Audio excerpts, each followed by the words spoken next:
നമസ്കാരം. രാജീവ് ചന്ദ്രശേഖറിനൊപ്പം ഇരിക്കുന്ന ഫോട്ടോ വ്യാജമായി നിർമ്മിച്ചതെന്ന് ചൂണ്ടിക്കാട്ടി LDF കൺവീനർ EP ജയരാജന്റെ ഭാര്യ നൽകിയ പരാതിയിൽ DCC അംഗത്തിനെതിരെ കേസ്.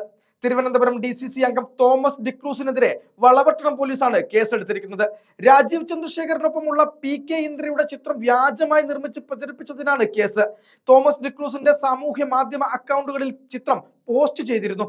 സംഭവത്തിൽ ജില്ലാ പോലീസ് മേധാവിക്ക് EP ജയരാജന്റെ ഭാര്യ PK ഇന്ദിര നേരിട്ട് പരാതി നൽകി.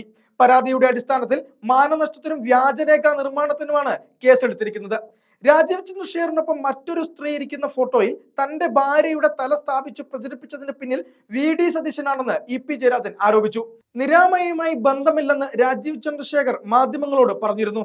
ഇത് എല്ലാവരും ഒന്ന് കേട്ടുനോക്കുന്നത് നല്ലതാണെന്നും EP പറഞ്ഞു. രാജീവ് ചന്ദ്രശേഖറിന്റെ വക്കാലത്ത് എടുക്കേണ്ട കാര്യം തനിക്കില്ലെന്നും EP വ്യക്തമാക്കിയിരുന്നു.